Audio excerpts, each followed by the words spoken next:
Hey hey hey, kenalin, nama gue Aya. Tapi bukan Aya-Aya wae ya. Gue dari Jakarta dan umur gue sekarang 26 tahun. FYI, gue udah nikah dan punya 2 anak. Ayo, kira-kira gue nikah sama siapa nih? Oke, kali ini gue mau cerita pengalaman cinta monyet gue pas masih SMP dan SMK. Jadi begindang. Ceritanya, dulu gue itu punya teman masa kecil. Namanya Atar. Dia lebih tua setahun ketimbang gue, tapi kita seangkatan. Waktu SMP, gue tuh sekelas sama dia. Kebetulan kita juga tetanggaan. So, kita tuh kayak pasangan mas nankatsu lah kata temen-temen gue. Ya, andai kata kepleset nyampe lah ke rumah dia. Gue sama Atar itu hampir setiap hari jalan kaki bareng buat berangkat dan pulang sekolah. Beberapa tahun berlalu, sampai akhirnya gak kerasa gue udah lulus SMP. Nah, disinilah buih-buih cinta dimulai. Waktu itu ceritanya gue mau berangkat buat kelulusan gitu. Berangkat bareng deh sama bude gue. BTW, gue itu gak tinggal sama ortu gue ya. Alasannya panjang deh. Oke, back to the topic. Setelah kita kelulusan dan lain-lain, lo tau gak sih? Si Atar ngajak gue foto bareng gitu. Gue kayak, jir, beneran nih orang ngajak gue foto bareng. Secara, dia tuh cowok cuek, cool ala Tom Shelby. Ya, kayak aneh aja tiba-tiba ngajakin foto bareng. Pas gue tanya alasan dia apa, dia cuma jawab, buat kenang-kenangan. Kan kita dari TK, SD, sampai SMP bareng terus. Jadi harus foto bareng. Pas dia jawab gitu, ya gue cuma bisa ngangguk-ngangguk aja. Nah, pas selesai foto, gue langsung cek kan hasil fotonya. Ternyata dia rangkul gue dong. Dan lebih kagetnya lagi, gue gak sadar. Gue otomatis langsung natap dia lama banget. Tapi dia dengan ekspresi muka datarnya itu cuma natap gue balik sambil senyum tipis-tipis. Terus pas kepala sekolah gue lagi pidato penutupan, gue ceritain lah semuanya ke Amel. Terus si Amel ngerespon gini, sebenarnya Atar suka sama lo kali, cuma gengsinya kegedean. Sama kayak di novel, cowoknya cuek banget ternyata suka.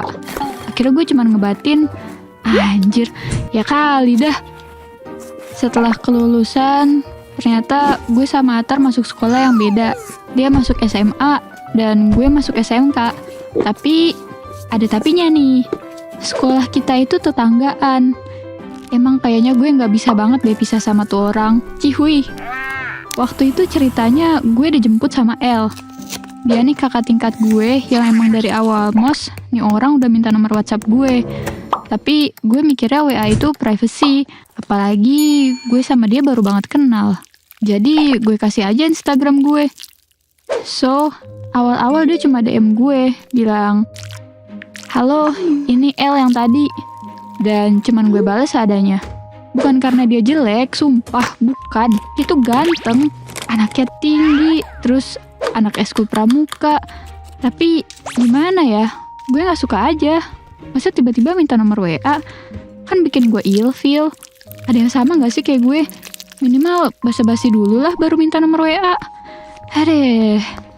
Oh iya, waktu dia DM gue, minta biar dia yang jemput gue aja. Gue awalnya nolak, karena takut dikira dia pacar gue. Secara gue gak boleh pacaran sama orang rumah. Tapi dia maksa dong. Gue orangnya kan gak enakan ya, jadi mau gak mau gue terima aja. Kan lumayan, ongkos ke sekolah gue gak kepake. Oke, singkatnya pas gue berhenti di lampu merah, gue nengok ke sebelah gue kan. Ternyata itu Atar, anjir. Mana dia natap gue serem gitu kayak mau dimakan. Gue langsung ngalihin pandangan aja. Sebel banget gue liat mukanya itu tanpa ekspresi. Datar, gak ada senyumnya sama sekali. Waktu terus berlalu, gak berasa udah mau kelas 11. KL masih aja sering antar jemput. Tapi gue kadang suka males juga. Gue sebenarnya gak suka sama dia. Gue udah nolak dia berkali-kali. Tapi dia masih kekeh aja mau jadi cowok gue dan berjuang. Padahal dia aja udah mau kelas 12, yang mana harus fokus belajar dan bukan malah pacaran. Nextnya, waktu itu gue lagi bete banget.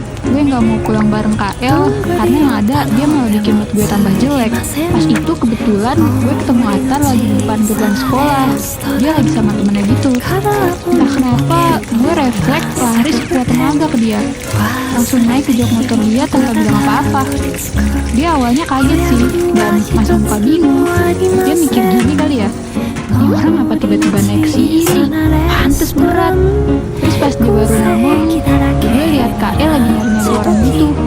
Fix, dia pasti nyari gue. Gue langsung lah tuh, buru-buru nempuk punggung Atar dan bilang, kali ini aja tebengin gue, please, gue males banget sama KL. Dan dia tanpa basa-basi langsung tancap gas dan kita lewatin KL.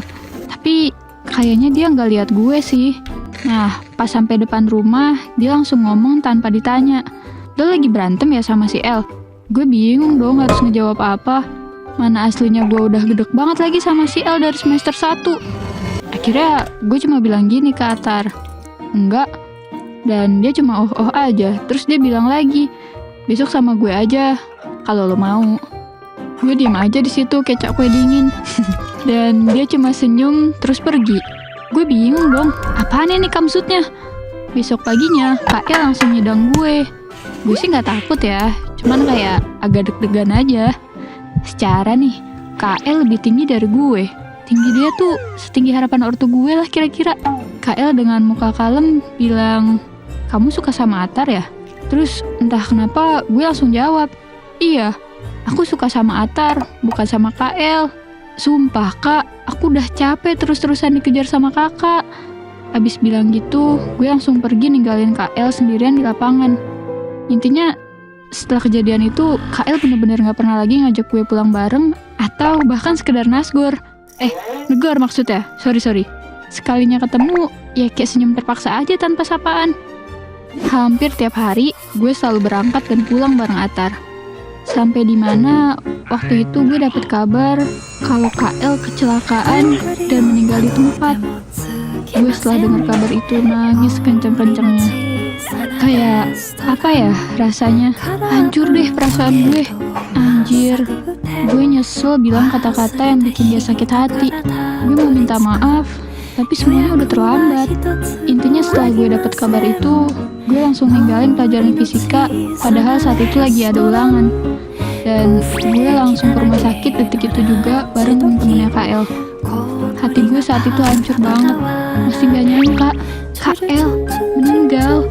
Gue ngerasa bersalah banget. Suasana hati gue jadi gak karuan. Kalau boleh jujur, selama beberapa hari gue mogok makan. Gue cuma makan apa yang gue mau makan. Kayak cuma roti sebiji atau kuaci. Yang penting gak bikin asam lambung gue naik.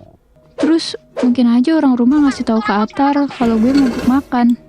Akhirnya Atar beliin gue martabak. Padahal ya dia tahu gue sukanya seblak. Cuma ya gak apa-apa sih. Gue juga suka martabak keju. Ya udah. Intinya dari situ kita makin deketnya bukan hanya sekedar temen, tapi demen. Sampai di mana hari ultah gue, dia nembak gue di depan orang rumah. Dan yang bikin gue kaget adalah orang rumah setuju-setuju aja. Dan sama sekali gak ngelarang gue pacaran. Jujur, gue seneng sih. Tapi gue masih selalu keinget KL terus. Sampai sekarang gue udah nikah sama Atar dan punya 2 anak kembar. Ya, keingetnya bukan karena gue suka sama dia, tapi karena gue nyesel udah ngeluarin kata yang bikin dia sakit hati. Dan dia gue pada saat itu. Semua yang dia lakuin ke gue semata-mata karena dia suka sama gue. Gue percaya sama perasaan dia ke gue. Sayangnya, gue bukan orang yang bisa menerima kebaikan hati KL. So, intinya ya guys, pelajaran yang diambil dari kisah gue adalah serisih-risihnya lo sama orang, mau dia itu orang yang lo gak suka atau yang lo suka sekalipun, lo harus menjaga mulut lo dan bilang baik-baik, bukan malah langsung kasar kayak gue ke KL. Karena gue yakin perkataan yang gak baik bikin perasaan orang jadi gak nyaman, pikiran kacau, dan hal buruk lainnya.